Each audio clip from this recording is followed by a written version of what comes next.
Hi, I'm Jim Gorman, and I'm excited to have with me in the Mizuho studio the founder, chairwoman, and chief executive officer of Tigress Financial Partners, Cynthia DiBartolo. Following a series of executive roles at Citigroup, Smith Barney, Merrill Lynch, and Bear Stearns, Cynthia started Tigress and in just 2 years snagged the very coveted Zacks rating for superior portfolio performance. It took Wall Street by storm. Everybody was wondering who you were.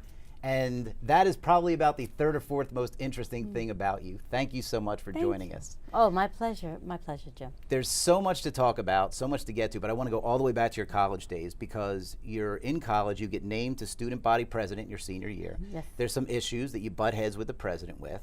Correct. And so he all of a sudden is ignoring you most of the time, but then suddenly, when it's time to give your commencement speech, he wants to see an advance copy of it. And what did you do then? I wrote a speech and I gave it to him, but it wasn't the speech I was going to deliver at graduation. And he didn't have to worry about me embarrassing him at the graduation. I wouldn't do that to the students or their parents.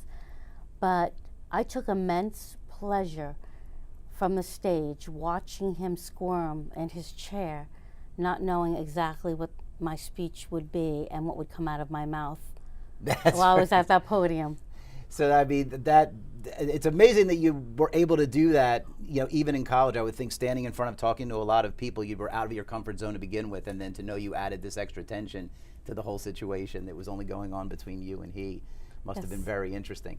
So then you go to Bear Stearns, you go to Wall Street, and how did that go?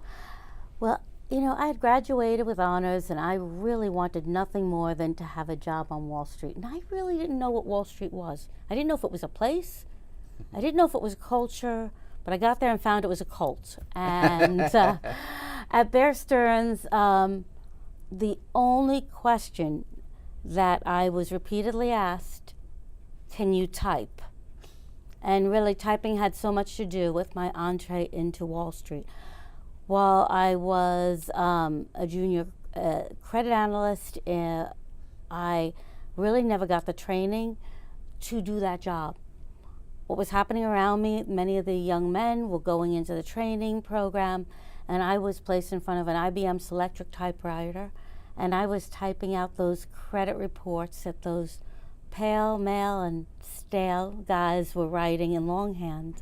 And I realized if I don't say something, I am going to be stuck in front of this typewriter for God knows how long. Right. So I asked the hiring partner, why did you hire me for the role of a junior analyst and I'm really functioning as a secretary?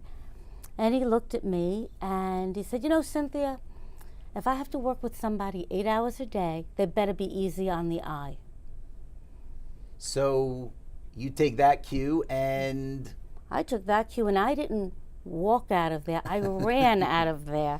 And I immediately started studying for the LSAT. And I knew that if this was remotely the mindset of the men in that industry, even if it was just a few of them, I was going to have to work really hard to come in with a skill set that differentiated me from everyone else and that gave me and allowed me to earn the respect of the men that I worked with. And you chose a very niche-y area of law, too, to that point. I chose to become a specialist in federal securities regulations. It wasn't overly popular in the 80s. Even regulation as a whole, by that point, was there, but it was really behind the scenes. And most folks on the business side looked at the regulators that looked at attorneys or compliance individuals as just one more hurdle that they had to figure out how to dodge around.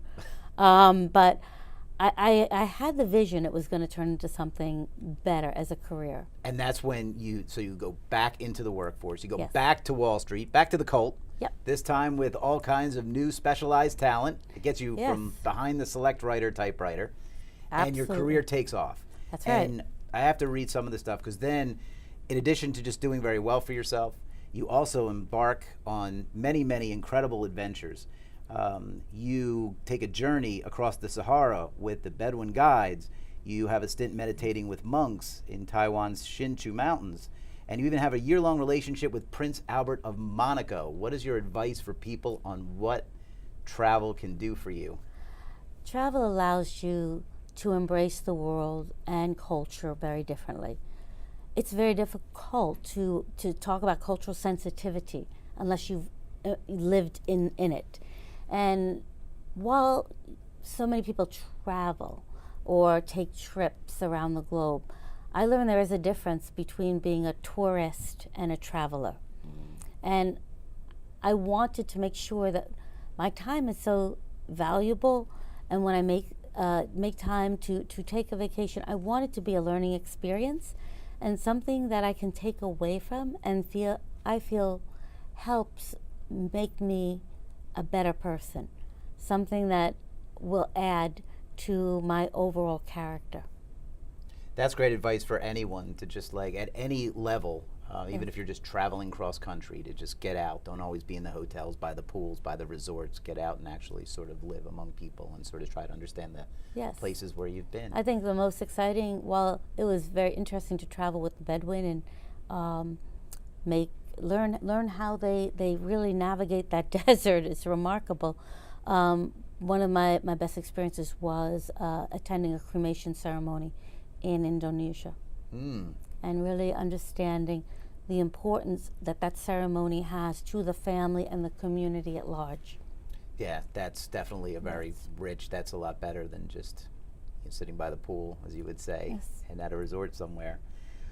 Now in 2009, you develop oral cancer, and you undergo several surgeries. Yes. And what did that do professionally? What did it do personally? 2009, I received a brutal diagnosis that I had head and neck cancer. The primary site was my tongue, which meant I had to have a partial glossectomy to remove a significant portion of my tongue, a mandibulotomy to split my face, a tracheotomy so I could breathe off a respirator. I then had a reconstruction of my face and a reconstruction of my tongue from both my arms. And while that surgery was done to save my life, it really left me very disabled and disfigured. And cancer not only took my tongue, but it ended up taking my career, because in 2009, during the height of the financial crisis, there wasn't a place for a risk management director who could not communicate. And I was so challenged with my ability to speak. I used a whiteboard and I used some computer technology. But it's very hard when people are in a panic situation for them to support an individual who had the type of disabilities I had. Right. So then a few years later, you recover, you form Tigress, which is... I went into remission. But even before remission, I found myself more depressed, Jim, about losing my career than my tongue. And I'll tell you, the reason was I never had children. So my career was everything to me. And I was so depressed, I had written on this whiteboard that I had to my father, "Daddy, what will I do with myself?" And my father looked at me without blinking and he said, "Those doctors operated on your tongue, not your brain. Figure it out." And that was tough love, but he was telling me, you need to be a victor and not a victim to cancer. Wow.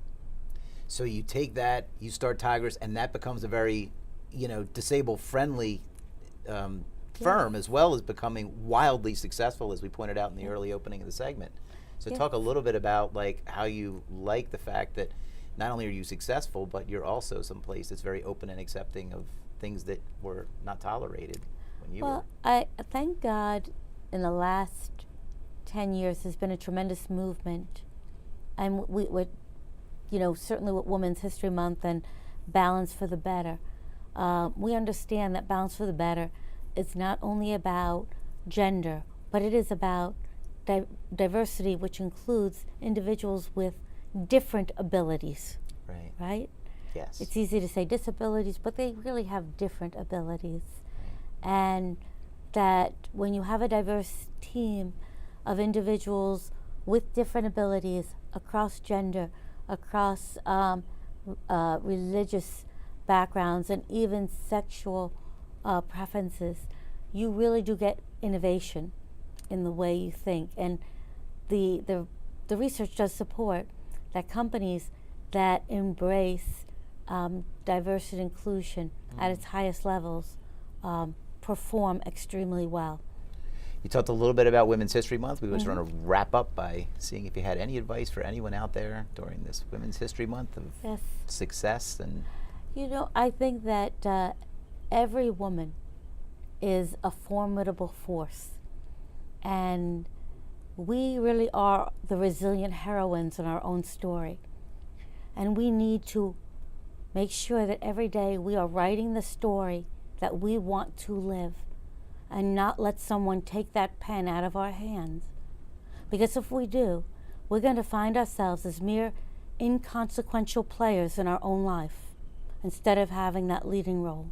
thank you so much, Cynthia. It's been a real pleasure to have you on our show. James, I thank you for allowing me to participate with you today.